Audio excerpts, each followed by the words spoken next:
Daremos início ao seminário Amílcar de Castro, Outras Falas, Outros Olhares. A obra do artista brasileiro Amílcar de Castro é eterna e será conhecida por muitas gerações. O aço que ele usa nas esculturas, que prefere chamar de ferro, estará aqui para sempre.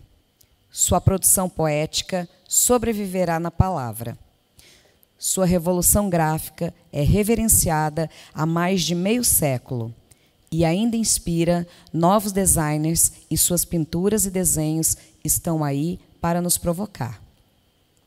É sobre essa linda e múltipla obra que estamos aqui reunidos para conversar, com patrocínio do Banco do Brasil e a produção da Forarte, no seminário Amílcar de Castro, Outras Falas, Outros Olhares, que começa hoje e vai até domingo aqui no CCBB Brasília.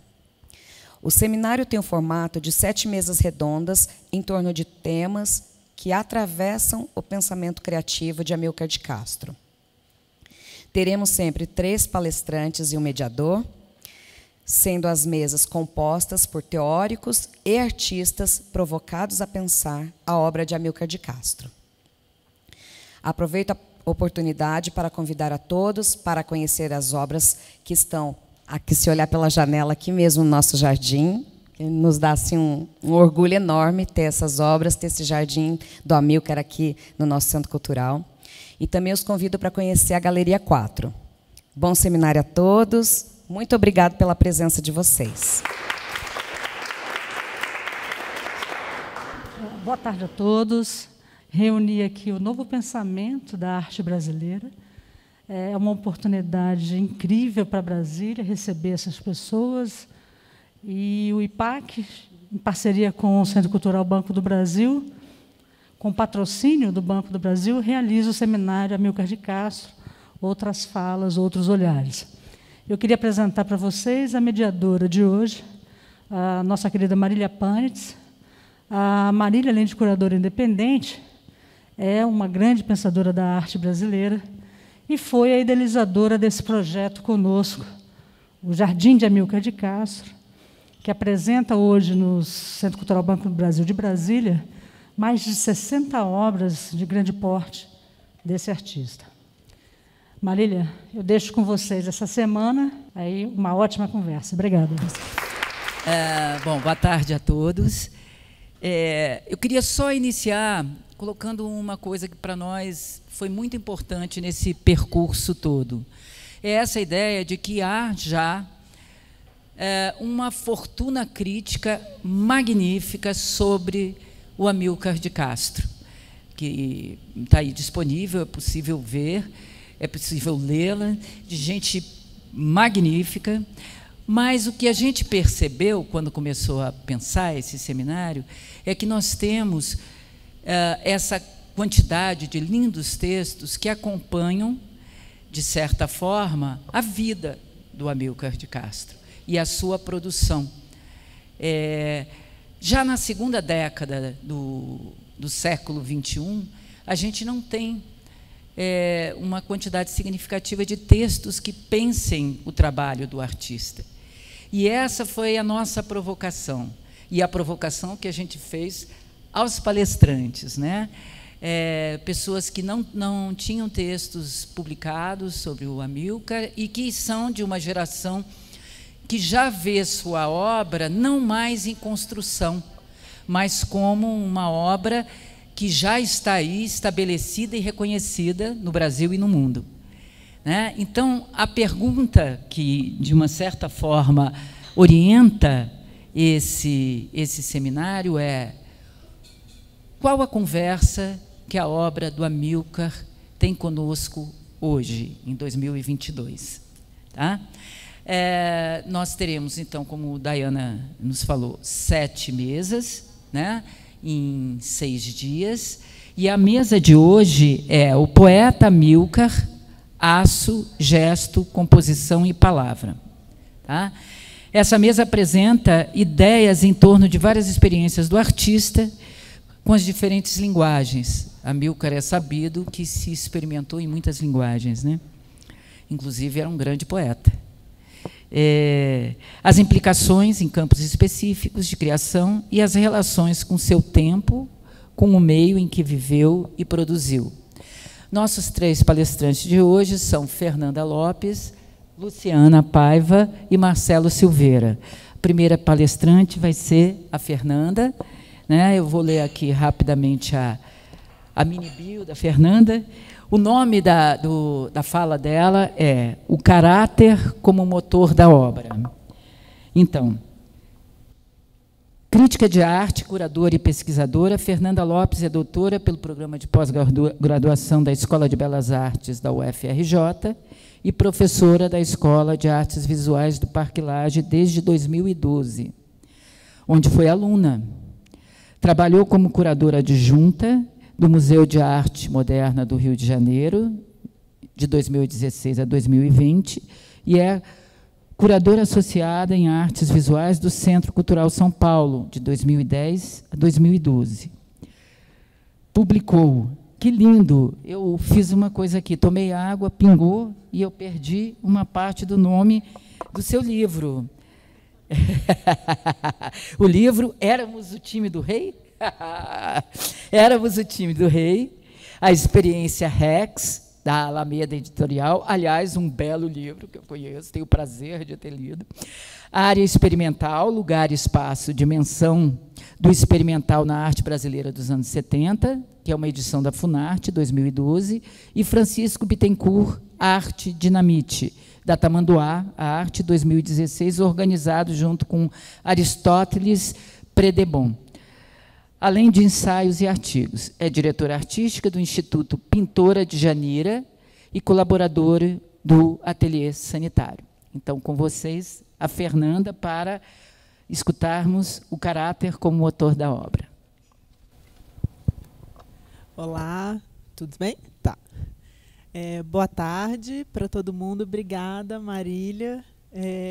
Queria começar agradecendo. É uma felicidade estar aqui. Agradecer o convite da Marília para dividir essa mesa com Luciana e Marcelo e para estar aqui com vocês também. Obrigada pela presença e queria já começar parabenizando pela exposição, não só o Jardim, que eu já tinha visto, e hoje tive a oportunidade de ver a exposição na Sala 4. E, como Marília falou, a Amilcar, eu infelizmente não tive a oportunidade de conviver com ele. O Amilcar falece no fim de 2002. Eu comecei a trabalhar com arte no fim de 2000. Me lembro de uma grande exposição dele no Rio, no Armazém 5, na zona portuária, que eu não me lembro se a curadoria era do Paulo Sérgio Duarte ou do Ronaldo Brito, mas era uma exposição incrível. E ele estava lá, mas eu não conheci, enfim. Então, a minha relação com a Amilcar, ela se deu, né, e se dá muito por essa mediação que Marília estava falando, né, assim, de textos de uma geração que conviveu com ele e de exposições, mas já sem a presença do Amilcar. E acho que isso impactou muito pensar sobre o que falar hoje. Como Marília falou, eu não tenho texto sobre Amilcar, apesar de ver a obra dele, de me interessar pela obra dele.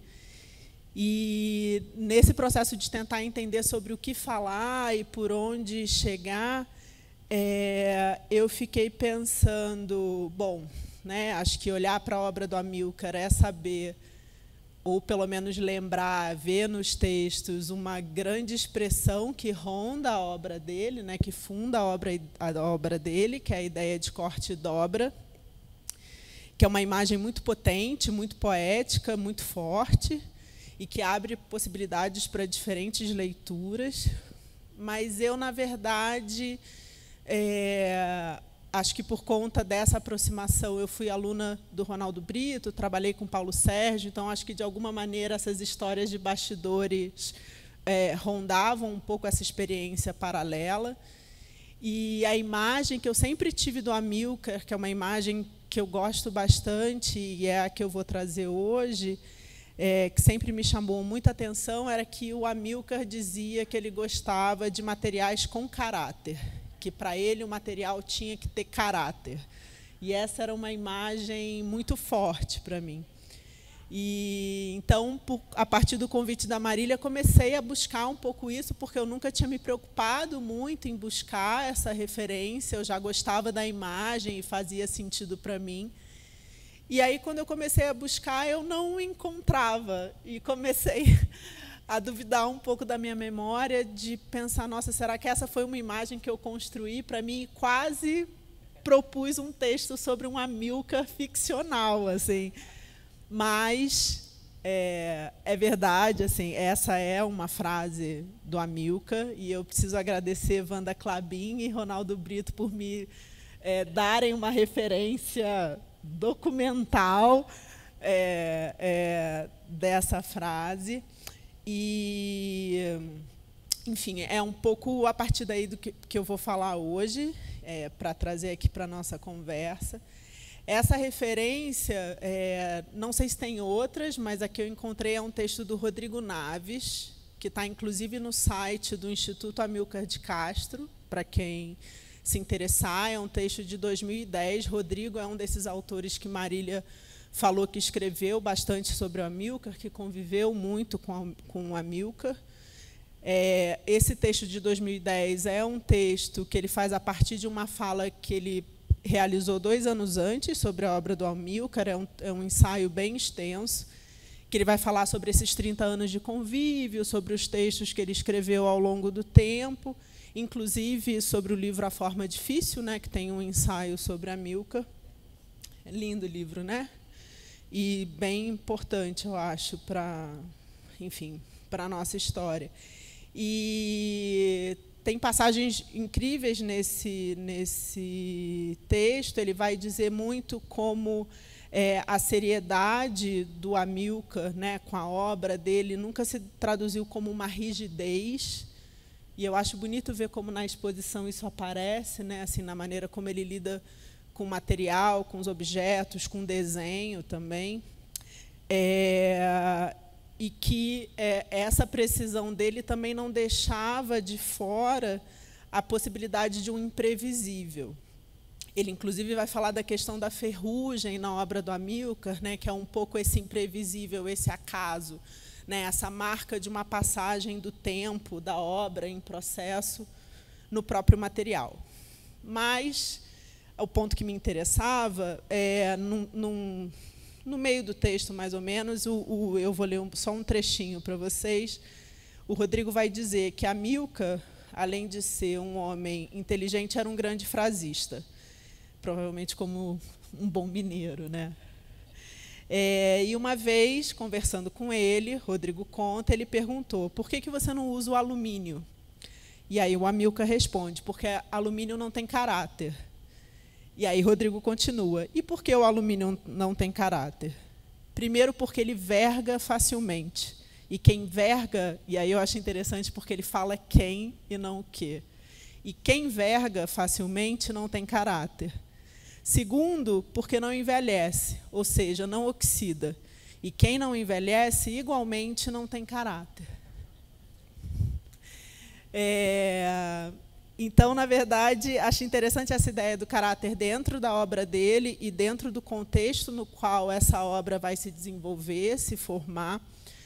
E eu tinha pensado em trazer algumas imagens, e aí eu acho que até por conta dessa imagem do Amilcar muito centrada na dinâmica do corte e da dobra, eu não achei muitas imagens de detalhe das peças. Porque, enfim, essa ideia do corte da dobra do grande plano, que você tem um corte, e esse corte possibilita uma abertura do plano, que é o que vai te levar para uma tridimensionalidade, né? Então, além desse corte promover uma espécie de moldura ou de um arco através do qual você vê o espaço também, que eu acho que é uma imagem muito bonita do Amilcar. Acho que é um corte de mão dupla, né? Porque, ao mesmo tempo, se vocês olharem, se a gente olha para a obra dele, é possível com o olho voltar para o plano, né? Você consegue achatar de volta para o plano por mais que sejam aquelas chapas enormes e pesadas de aço. E aí acho muito bonita essa relação com o neoconcretismo, que é o contexto dele, né? Que a geometria ela é um ponto de partida e não um ponto de chegada. Né? Então, ele parte da forma geométrica, do plano, para fazer essa ação, que, ao mesmo tempo, é muito simples e muito complexa, do corte, para fazer a dobra e aquilo virar uma escultura. E também pensar nos vazios, né? Como esses cortes abrem espaço para um vazio. E lembrar, acho que, como chama isso? Das páginas diagramadas por ele no suplemento dominical do Jornal do Brasil.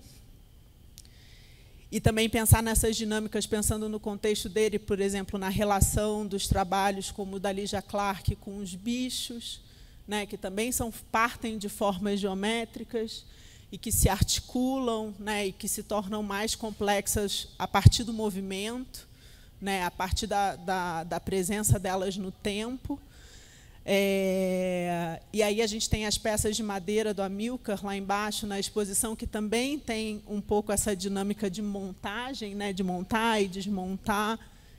E é um exercício bonito de escultura, né, porque você vê o peso, o encaixe, o balanço, o equilíbrio, né? E também pensando no contexto, acho que essa dinâmica, se a gente pensar nos parangolés do Elliot Sica, por exemplo, né, onde você tem aqueles tecidos que, no fundo, são como meta-esquemas indo para o espaço, né? Então, você tem aquelas formas retangulares, quadradas, que são campos de cor e que vestem o corpo, né? Que viram uma segunda pele do corpo. E aí, um parêntese inevitável, é lindo ver a obra do Amilcar junto com o Hélio aqui, né? O Magic Square 3, que está aqui no CCBB também. É muito interessante ver essa conversa dos dois juntos nesse campo mais amplo do espaço. Mas acho que o corte e a dobra, de algum momento, de alguma maneira, eles revelam essa questão do caráter, né, da resistência, porque a dobra é uma dobra literal também. Né, assim, ele lida com material fisicamente. O Amilcar não costuma usar soldas, né, não usa soldas. Marília me corrija se eu estiver errada. Então, acho que o caráter entra nesse processo do corte e da dobra, um pouco evidenciando a característica do material. E aí, voltando à frase do Rodrigo, né, que ele fala quem não envelhece, quem, né? Então, o material que ganha corpo, né, que é um corpo, e que é um corpo que está em relação ao corpo do artista. Né? Então, na verdade, você tem esse encontro de duas forças que estão tentando, de alguma maneira, estabelecer uma relação, ou um ponto de contato, ou uma queda de braço, enfim, acho que isso pode variar um pouco. E é interessante como essa dinâmica, essa ideia do caráter, ela vai deixar uma marca nas obras, né? E aí, se vocês nunca tiverem reparado nisso, isso é uma coisa que eu sempre reparo na obra do Amilcar, é olhar como muitas olhar nos vértices, né, no ponto das dobras, como parece uma pele enrugada, assim. Tem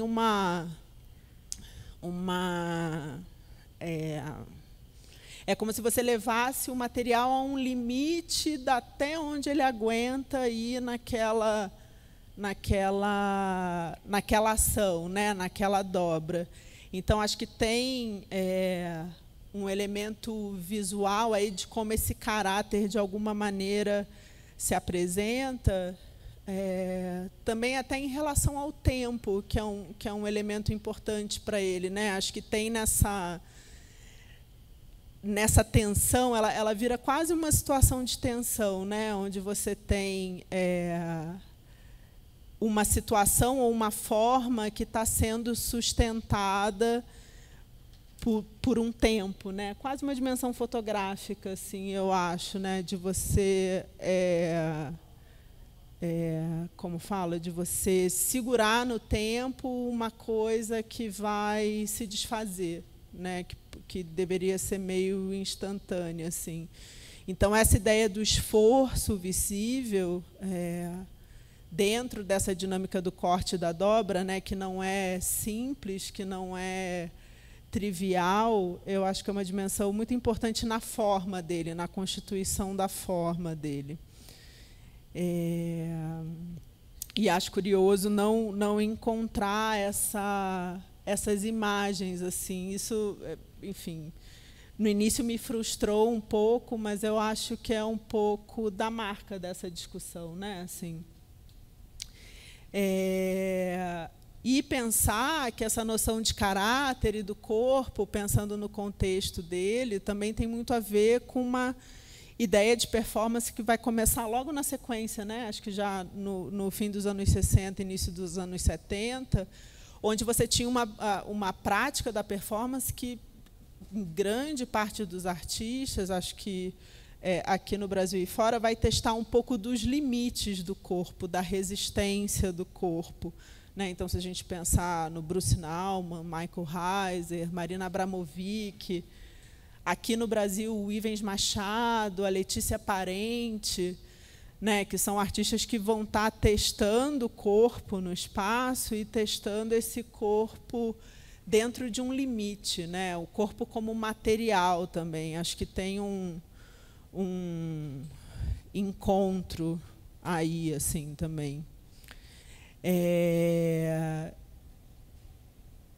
E conversando com o Ronaldo, ele falou uma coisa que era meio do que eu lembrava um pouco do contexto dessa frase, que era como uma espécie de resposta a uma pressão concretista, né, concreta, por um tecnicismo, né, o uso do alumínio e de outros materiais que eram afins ao cotidiano industrial.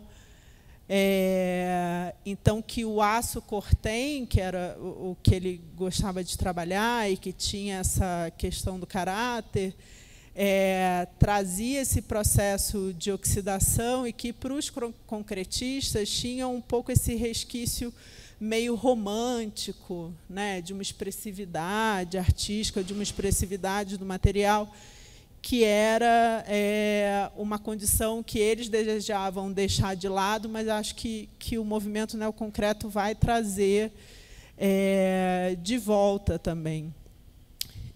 E aí eu fiquei olhando, pensando um pouco nessas formas, né, que é um pouco se a gente olhar os cotovelos e as nossas dobras mesmo. Assim, acho curioso ver como tem um espelhamento do próprio corpo mesmo, mas tem aquela escultura do Bernini, do Rapto da Proserpina, que é uma imagem que eu acho que todo mundo já deve ter visto, que a figura masculina está raptando a figura feminina e uma das mãos está segurando a figura feminina pela coxa, né? E aí você consegue ver no mármore a marca da mão e da carne, né? Esses dois corpos tentando movimentos diferentes, né? Movimentos que não estão se conciliando.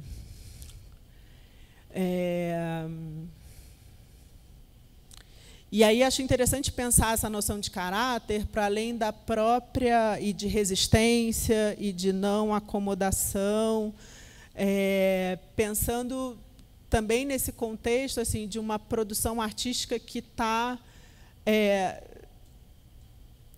deixando de lado, já vinha deixando de lado historicamente, né, mas que também está discutindo em relação a isso, de deixar de lado uma ideia de figuração, né, de materiais que se sujeitavam e que fingiam ser outra coisa, né, assim, então a tinta que fingia ser um cavalo, uma cena histórica, ou qualquer outra coisa nesse tipo. A ideia de representação mesmo, né, de materiais que fingiam ser o que eles não eram, o que eles nunca foram. E aí acho interessante, no Rio teve uma exposição no Moreira Salles do Richard Serra, e num dos vídeos da exposição ele falava das aulas de escultura da faculdade, que ele tinha um professor que foi a lição mais importante que ele tinha aprendido, de um professor que dizia que ele devia testar a forma que ele tinha em mente do que ele queria fazer em todos os materiais possíveis, para que ele pudesse entender a reação daquela forma ao material e ao material àquela forma, para que ele pudesse ver qual, de fato, era o material melhor para o que ele queria fazer, mas também, ao mesmo tempo, abrir espaço para essa imprevisibilidade que Rodrigo estava falando inicialmente no texto, para o trabalho, né? Para que o trabalho pudesse acontecer como um princípio inicial e que detonasse uma forma e um resultado inesperado.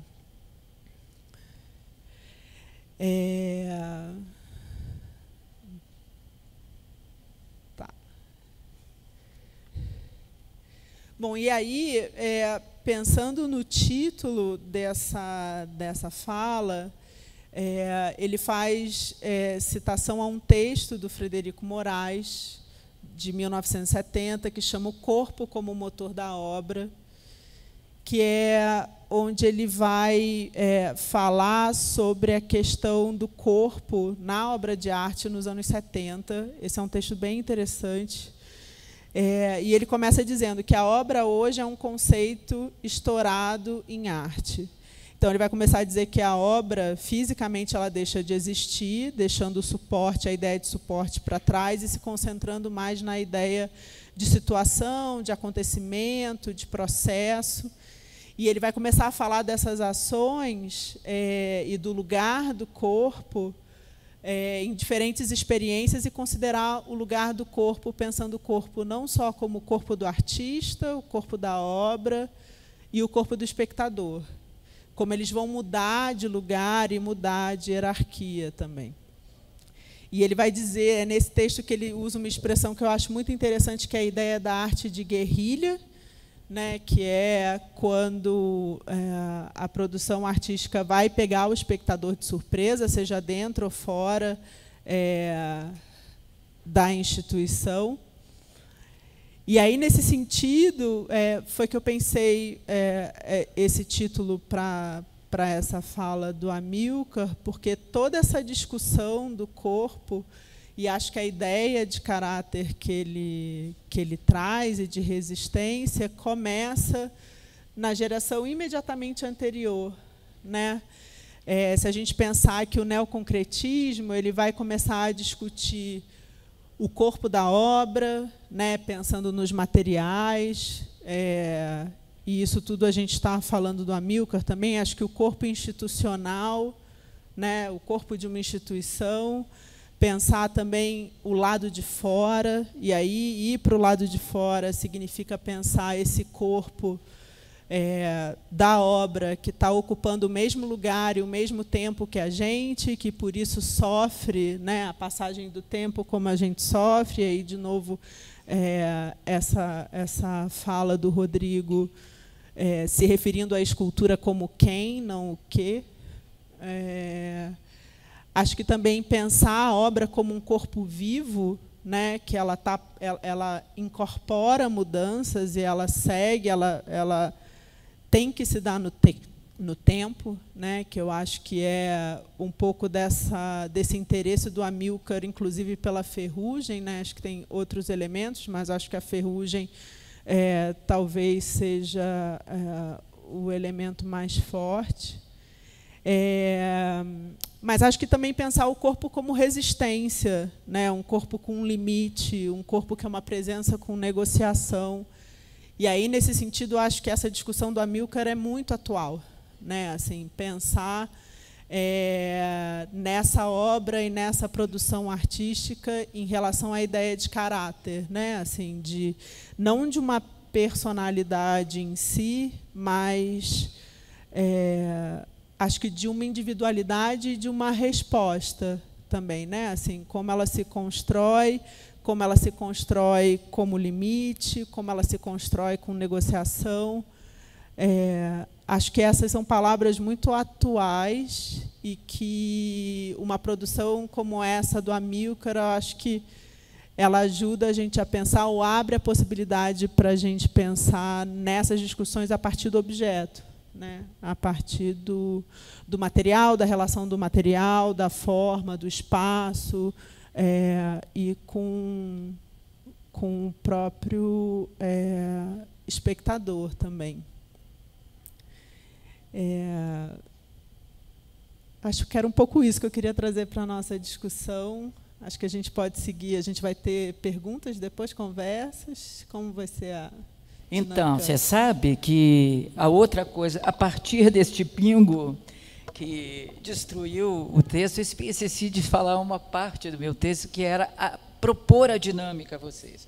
A nossa proposta de dinâmica é que a gente tenha as 3 falas, por isso vocês ganharam um caderninho, e que vocês podem, então, ir anotando questões para depois, porque muitas vezes a fala de um palestrante se interpenetra com a fala do outro, e, com isso, a gente, então, teria um momento de discutir as 3 falas. Mas isso é uma proposta, tá? A gente pode ter, para quem tiver, eu acho que a gente, com um número não tão grande de participantes, a gente pode deixar a fala para cada um mesmo, passando o microfone, tá? Ou quem preferir também pode encaminhar as perguntas para nós aqui, que a gente lê. Normalmente é uma dinâmica que a gente usa quando o público está grande mesmo, para que dê mais possibilidade de mais pessoas falarem, né? Mas isso vocês se sintam à vontade também, tá? Então, a minha proposta é que a gente escute os nossos 3 palestrantes, né? E que depois disso a gente então tenha o nosso debate. Agora, me ponho aí à disposição de vocês para, caso queiram inverter, subverter a forma, também a gente topa. Isso foi uma combinação entre mediadores, tá, gente? Podemos fazer assim? Podemos? Ok. Então, muito obrigada, Fernanda.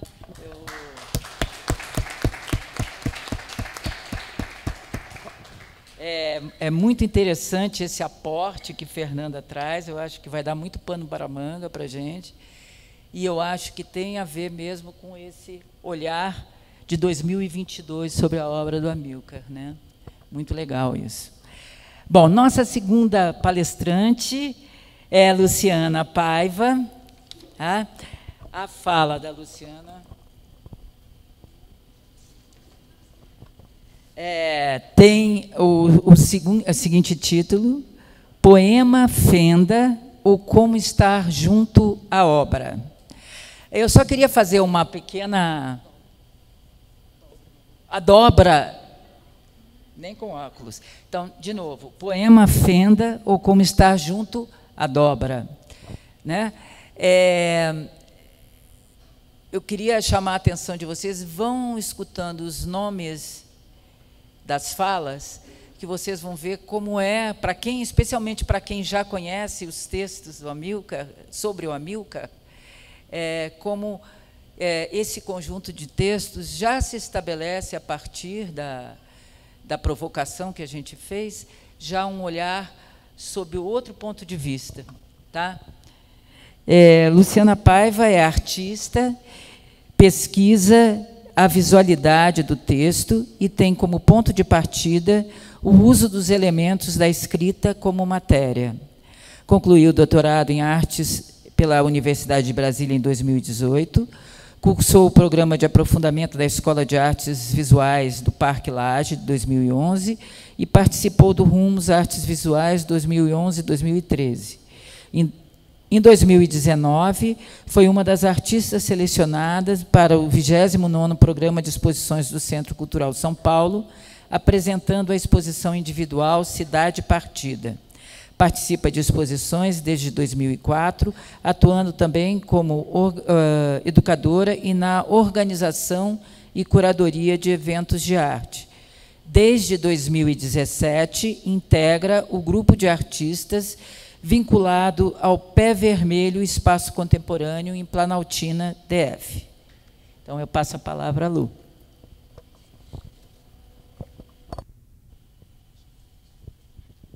Olá, boa tarde. Eu preciso dessa coisinha aí, Marília. Que eu não sei como é que usa. Tiago? Ah, foi. Então não precisa, ele é autoexplicativo. É autoexplicativo. Primeiro, né, eu gostaria de agradecer a apresentação, Marília, agradecer essa grande oportunidade de participar desse evento, de pesquisar mais sobre o trabalho do Amilcar e também de poder ouvir, né, todos vocês. Eu desejo uma excelente troca durante esse evento para a gente. Eu vou ler um resumo do meu texto, adaptado para fala, para não entediar tanto assim vocês, já que faz um bom tempo que eu não falo em público, então isso me dá um pouquinho mais de segurança e eu não perco assim o raciocínio. Bom, é um resumo, tá, do texto e eu vou ler. Em uma de suas entrevistas, Amilcar de Castro, evocando a atitude permanente de guinhar diante das coisas, convoca uma inocência atenta que entende como parte de seu processo de aprendizagem. Essa entrevista é de 2006, com Fernando Augusto dos Santos Neto. Foi a partir desse método da inocência atenta, e também por morar em Brasília, que eu me propus a retornar inúmeras vezes ao Jardim de Amilcar e me colocar diante e ao redor de uma mesma obra que apelidei, já que as suas peças, a maioria delas não tem título, de Poema Fenda. A obra me fez rever Brasília por meio da fenda, das noções de plano contra plano, chegando então à dobra. Embora Amilcar também escrevesse poesia, a observação dessa obra dentro do jardim me levou a perceber as inúmeras possibilidades escriturais do gesto de Amilcar, seja a partir de uma única peça, seja nas relações combinatórias que surgem entre elas.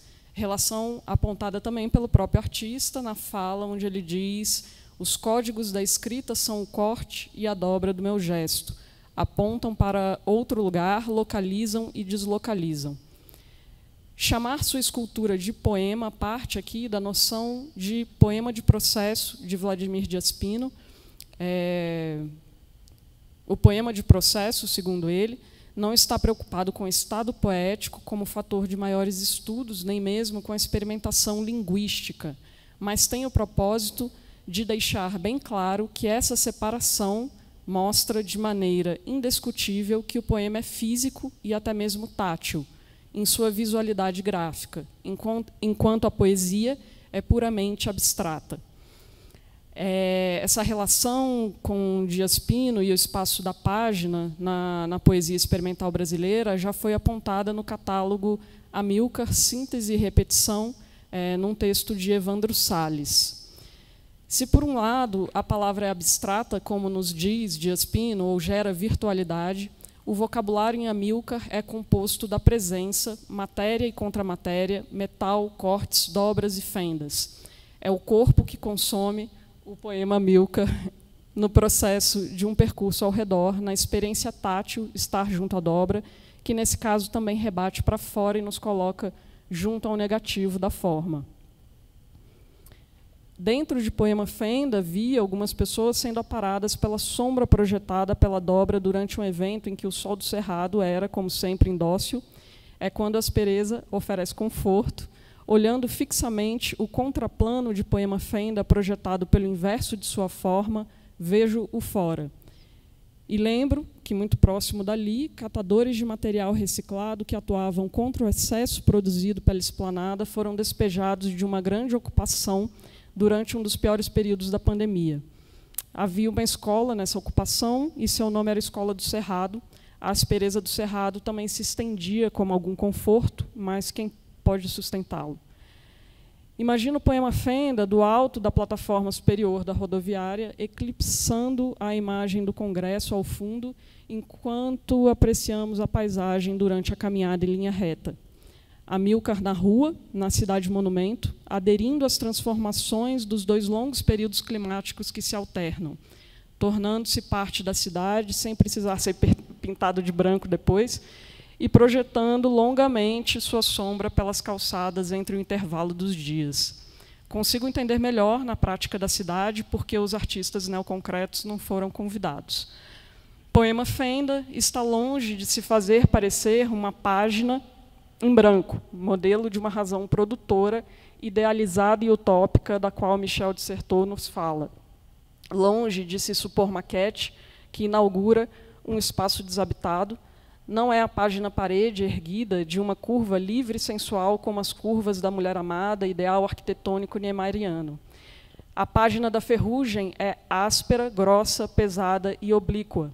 Estrutura-se ao abrir e revela sua fenda, que projeta em seu próprio corpo a passagem das horas. Não rejeita sua sombra, absorve o tempo em seu próprio espaço, absorve o tempo que agrega matéria em seu corpo, tornando-se ainda mais espessa, somando ou se tornando quase uma outra presença junto à ferrugem. Anônima pode ser outra, sua dobra é uma escritura do tempo. A dobra produz um novo espaço a partir de uma superfície, espaço ambíguo que divide e acolhe, que separa e aconchega, que depende, sobretudo, de um outro corpo para se fazer em sua ambiguidade entre o dentro e o fora.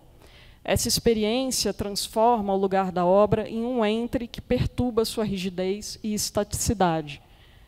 O esforço sintético e preciso do artista materializa a incompletude, a matéria interpõe-se ao corpo e à visão justamente para convocá-los. É a partir da dobra, em Poema Fenda, que penso nos mecanismos e desdobramentos do próprio ato de ver, e cito aqui Carina Dias, zona sombreada e indefinida que habita o espaço entre cada porção de coisa vista, entre cada enquadramento feito pelo nosso olhar, o invu, o não visto, se situaria à beira dos limites que constituem a trama do visível, aquela grade caótica e impermanente confeccionada pelo nosso olhar.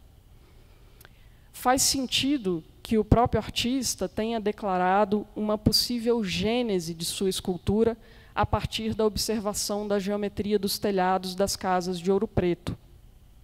Opa! Lembrei. Paisagem preenchida de recortes que se confundem entre os próximos e distantes, altos e baixos, velando e revelando retalhos da vista aérea das moradas de seus habitantes. Após percorrer um pouco da sinuosidade dessa cidade tão distante da experiência corpórea propiciada pelo Planalto Central, vejo novamente a obra de Amilcar em seu último ateliê em Nova Lima, que hoje dá lugar ao Instituto Amilcar de Castro, e que tem uma vista maravilhosa, como eu estava comentando logo antes. Foi ali que tive a oportunidade de ver o desenho de 1949, recém-adquirido pelo Instituto, onde os ângulos e sobreposições dos telhados das casas parecem, de fato, prever as formas escultóricas posteriores. Mesmo que a relação possa ter sido percebida posteriormente pelo artista, a declaração também é mais uma homenagem ao mestre Guignard, apaixonado por Ouro Preto e correspondido pelas paisagens imaginantes que a cidade lhe propiciou. Retorno a Brasília e o tempo de observação dessa obra específica de Amilcar me levaram a estender essa experiência ao trabalho de 2 artistas do DF que atualizam algumas das questões que trago aqui e que também se relacionam com o meu próprio trabalho. Partindo da proximidade com o pensamento de artistas neoconcretos, da herança construtiva e da vivência com o projeto moderno da capital e suas incoerências, Cecília Lima e Marcos Antoni absorvem a ambiguidade. Oi, me perdi. Desculpa. Cecília Lima e Marcos Antoni absorvem a ambiguidade formal e acrescentam uma crítica à espacialização sem lugar. Entre figuração e abstração, as formas da série Caminhões, de Cecília Lima, lembram a geometria dos telhados no desenho de Amilcar. Porém, partem de uma experiência de deslocamento das distâncias percorridas entre as regionais do DF, que, de modo quase caligramático, resultam em desenhos e objetos que absorvem, em suas formas cambaleantes, o movimento ao longo do percurso das estradas. Já Marcos Antony tem como predileção o uso da madeira, ripas e refugos reaproveitados que utiliza em instalações e intervenções, aderindo-as a outras construções ou a paisagem. A madeira evoca as habitações fora do planejamento de Brasília, além de aderir às transformações resultantes das alterações climáticas radicais da cidade, provocando um exercício constante da matéria, mais relutante no caso da ferrugem em relação ao metal, no caso de Amilcar, né? É a partir da obra desses dois artistas que penso novamente na atitude permanente de Guignard, no susto em ver de novo, mas ver uma outra coisa, olhar como um projeto de transformação, junto às dobras e através das fendas, para que as coisas possam ser seus vários corpos possíveis. E eu finalizo aqui com a imagem, então, desses dois artistas, a do Marcos Antony, que está do lado esquerdo, é uma montagem no museu aqui de Brasília, o Museu Bola, conhecido também como Museu Bola, de 2016. E a peça dessa série chamada Caminhões, da Cecília Lima, está atualmente em exposição, junto a outras 80 peças que ela fez dessa série, no MAB. Quem quiser, enfim, dá para ir lá ver assim, a apresentação do trabalho dela, que está muito bonita. Obrigada, gente. Agora, aqui, gente, tem uma série de exposições coletivas também que Marcelo fez. O Marcelo é um craque e, inclusive, já tivemos a oportunidade de ver as obras dele mais de uma vez aqui em Brasília, especialmente através da coleção do Sérgio Carvalho, que estava aqui agora, mas deu uma descida, né? Que tem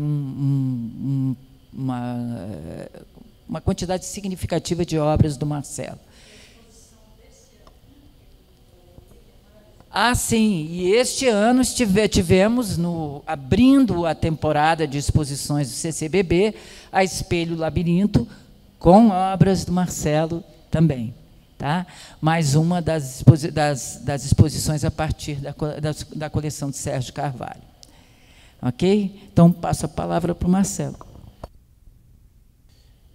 Boa tarde a todos e todas e todes. Eu queria agradecer a Marília Panet pela coragem de me convidar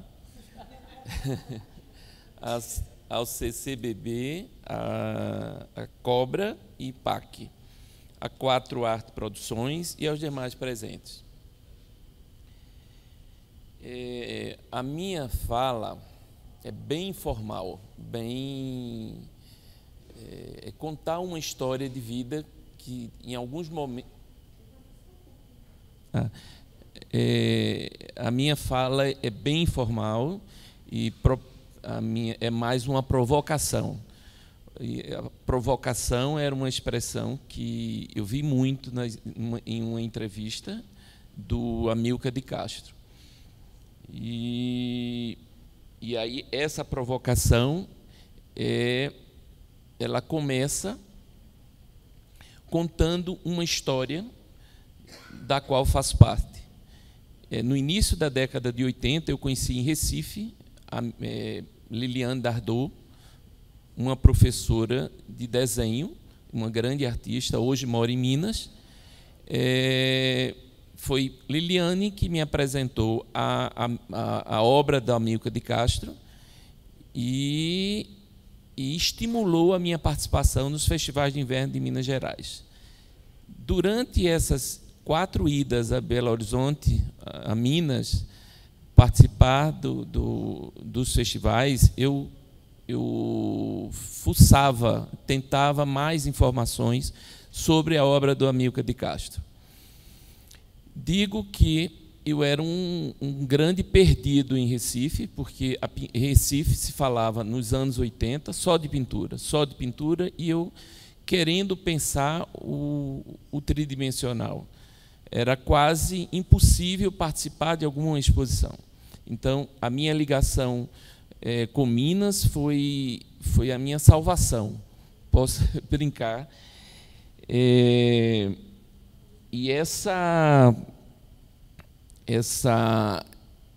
essas minhas idas, eu descobri, dentre outras coisas, ou melhor dizendo, que antes o que mais me provocou nessas falas de Liliane Dardot era, e até hoje eu lembrava, né, quando Marília me convidou, eu fui pesquisar esses textos, esses poemas produzidos por Amílcar de Castro.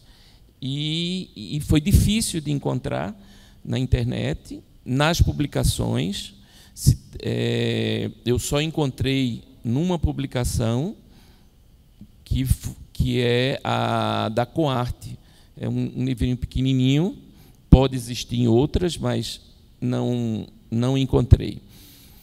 E o que ficou na minha memória foi quando ele escreve sobre o incômodo de estar diante do papel em branco. Como é você interagir, colocar um ponto numa superfície que está harmônica, desarmonizar e voltar à harmonia, não é? Eu leio um trecho desse. Eu acho que todos conhecem esses poemas de Amílcar, não sei aqui se todos, mas estamos diante de um papel em branco. Esse fato provoca porque é um infinito de silêncio e equilíbrio, mas não foi conquistado por mim. Existe sem a minha participação, é impessoal, e ninguém descobre nada se não erra. Eu optei por ler as entrevistas dele, principalmente as que foram concedidas por ele por vários anos a um ex-aluno, que foi o Fernando Augusto dos Santos. Eu tive acesso a essas entrevistas, que eu acho que tem 30 páginas, é bem grande. Fragmentos dessas entrevistas foram publicadas em outras, ou pelo menos nessa aqui, eu localizei nessa revista Arte Filosófica, eu acho que é de Ouro Preto, mas na íntegra ela ainda não foi publicada. E nessas entrevistas eu conheci um pouquinho mais do Amílcar, e os cortes tão precisos quanto no ferro. E Fernando sempre fazia de conta que não tinha sido cortado, fazia a pergunta novamente. E aí ele dava um corte e voltava, e assim, muito boa a entrevista. Eu adoraria que isso fosse publicado e que tivesse acesso a muito mais pessoas, não é? Desses poemas, que, como eu falei, foi difícil, mas eu consegui, além do Fernando Augusto, a Isaura Pena, que inclusive mandou um texto datilografado com a assinatura do Amílcar, e a Nídia Negromonte. São pessoas que eu convivi durante os festivais de inverno. Alguns dos poemas são O Ponto, A Linha, a primeira aula, que ele faz relativo à primeira aula com Guignard, O Vigilante do Espaço e Corte e Dobra. Tem muito mais. É importante percebermos que Amílcar escreveu alguns poemas, mas a poesia dele está mesmo na construção do espaço. Na construção... desculpa. Seja na escultura ou no desenho. Não é? É dali que se extrai os poemas. Um detalhe é que esses poemas foram produzidos como uma forma de provocar nas salas para os alunos. Ele apresentava esses poemas em sala de aula e gerava as discussões. Tanto é que eu só consegui com os alunos.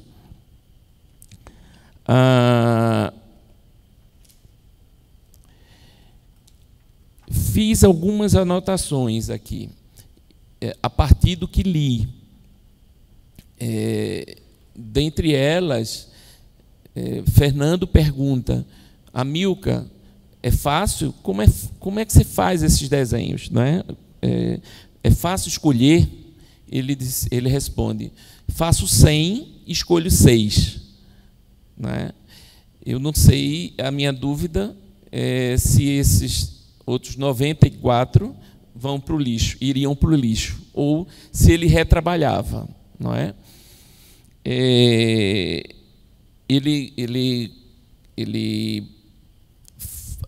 O que a gente vê do trabalho é de muita precisão, mas ele comenta que a precisão e a imprecisão é que tece o trabalho do homem, né? Tece o homem, não só o trabalho, mas constrói o homem.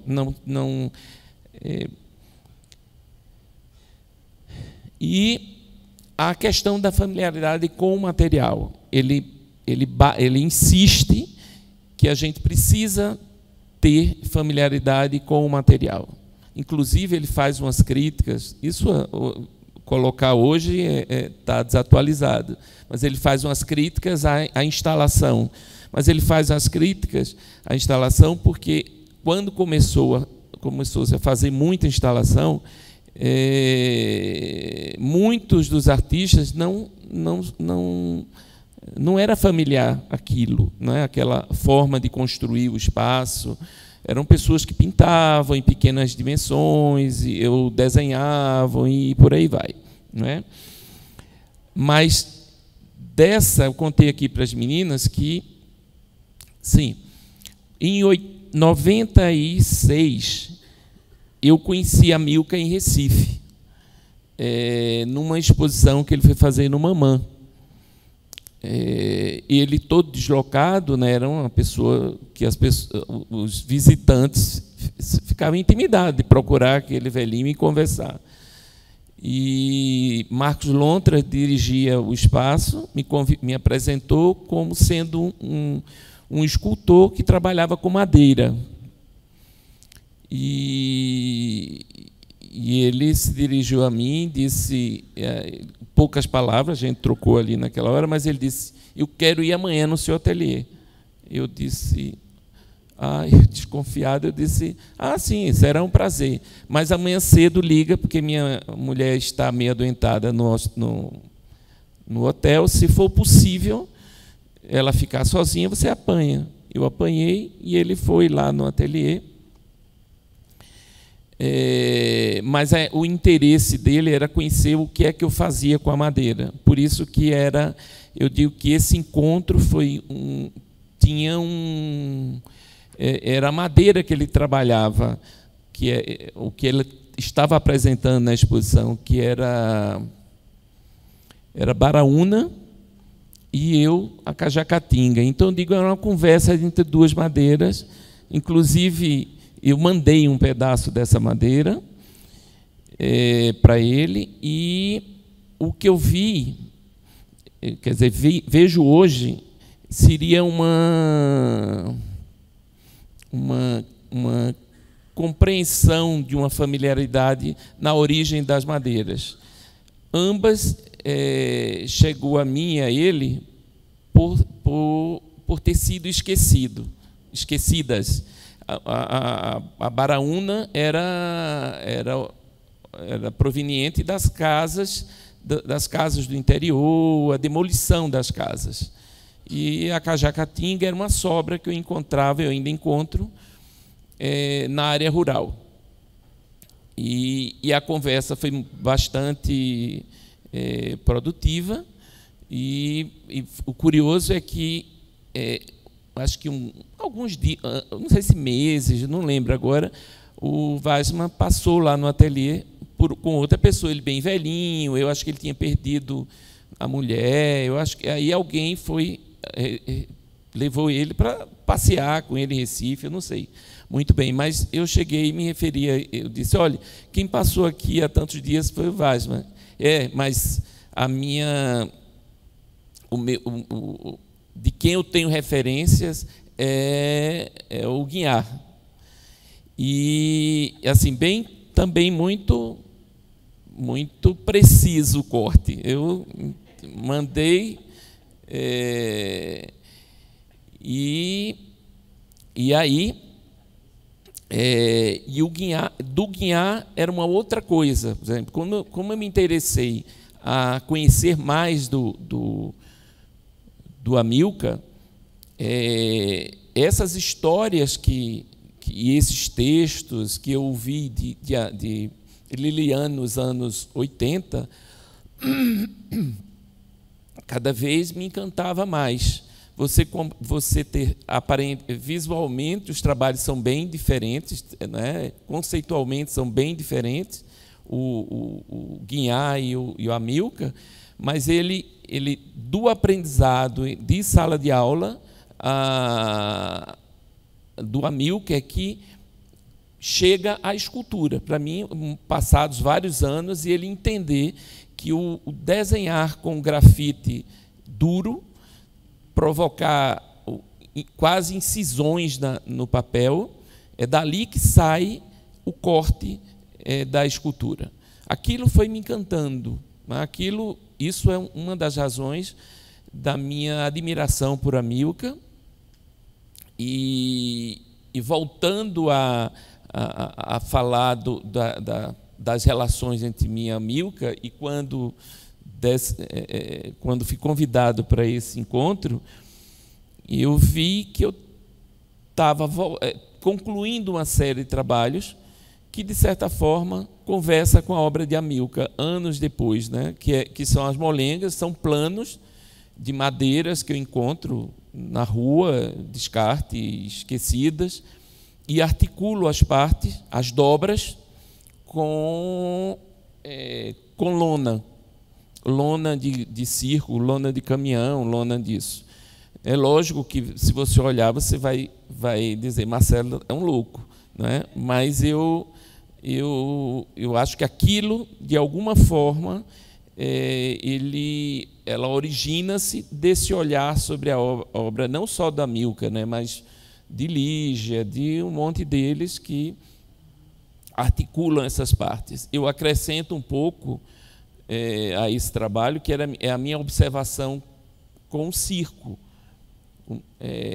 essa possibilidade de ampliar e reduzir, de ganhar o espaço e compactar, não é? É o que Amilcar não consegue compactar, né? Eu, na verdade, era a intenção de deslocar mais fácil, né? Você ocupa essa área, mas todas as obras, mas quando compactadas, elas ocupariam uma carroceria de uma caminhonete pequena, não é? Então, desses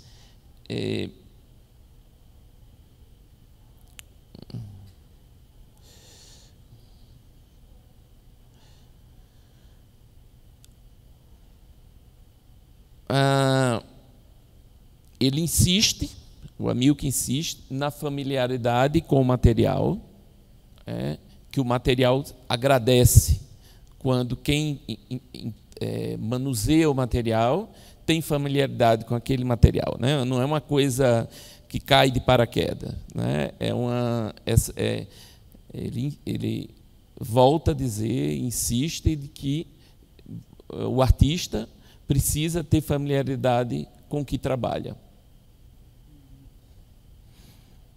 E sempre dizendo e frustrando a minha expectativa, né, de ouvir dele que é difícil cortar, é difícil dobrar, é difícil transportar, e sempre diz que é facílimo, é muito fácil, esquentou,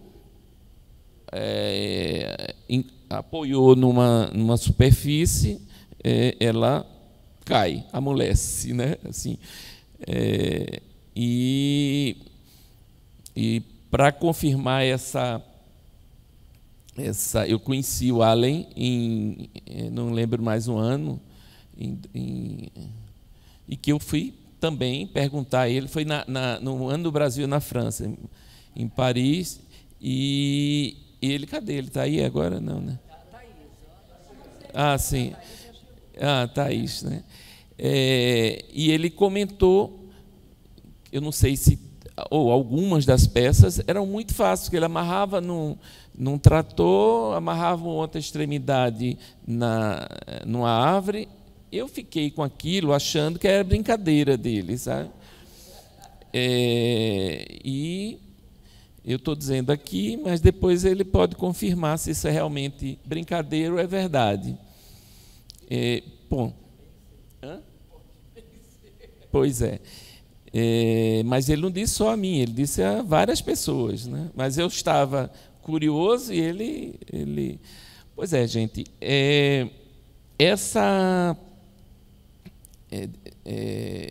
nesse momento, a gente tem o prazer de ver parte dessa produção do Amilcar exposta, interagindo com a paisagem, né, criando para mim, eu vejo isso muito as montanhas, né, criando montanhas para Brasília, né, e inclusive são de ferro. E o que me intriga, o que me chama a atenção também no percurso de Amilcar é como ele passa do desenho para o metal a vida toda. Ele vai lá e vai cá. Eu tenho até uma curiosidade, um dos anos que eu estava me sentindo tão próximo a Amilcar e precisando de uma escultura de Amilcar, que eu caí na besteira, jovem artista, de querer saber quanto custava uma peça de Amilcar. E eu acho que era na Rua Goiás, acredito que tinha um ateliê, isso. Mas o danado que eu poderia ter comprado, entende? Porque era bem em conta, era uma pequena peçazinha de ferro e tal. Mas, naquele momento, iria me fazer falta, nos meses depois. Mas Amilcar é uma obra que é referência, né? Não só a mim, como eu acho que ela é pouco conhecida ainda, precisa ser mais conhecida, né? E para conhecer um pouquinho mais, a gente tem que perambular, tem que ir no ateliê dos dois, da Thaís e do Amilcar, e ouvir as histórias da construção dos dois ateliês, das duas casas, né? Isso tudo é muito enriquecedor, né? E, para fechar, eu vejo falar da importância do colecionador, não é? A importância de um personagem que consegue reunir obras e tornar pública. Para mim, o colecionador que toca, ele não compreendeu ainda o sentido do que é colecionar. Eu até me atrevo a dizer que o colecionar é uma característica humana. O colecionador é um ser que não precisa ter dinheiro. É uma característica. Você que coleciona é diferente de você que junta. Quem coleciona institui regras para suas coleções, que podem ser de textos, que podem ser de amigos, de sabores, de cheiros, né? E existe uma confusão muito grande. Alguns são especuladores, são juntadores, não é? Não é o caso de Sérgio, que eu acompanho já há um bom tempo, que eu digo que é um colecionador, apoiador, e tem todo não é estagnado. Cada vez que você chega e gera inicia uma conversa com o Sérgio, por exemplo, ele tem sempre algo a mostrar, algum caminho, algum percurso que não foi caminhado. Então até o colecionador, a colecionadora Maria Rita, que eu acompanho, ela em São Paulo, e que ela não tem nenhuma obra. Eu sempre falo isso, eu me repito o tempo todo. Ela não possui nenhuma obra, mas ela lembra o nome da obra, o tamanho e o material. Maria Rita e Márcio são colecionadores, né? Sérgio e por aí vai. Mas eu acho fica a ideia de colecionar como uma boa característica humana. Você pode colecionar sem ter possuir as obras. Mas eu, por exemplo, eu tenho obras na minha coleção, consta a Milka e por aí vai, né? Eu só não tenho dinheiro para pagar o transporte, mas é isso. Gente, obrigado aí.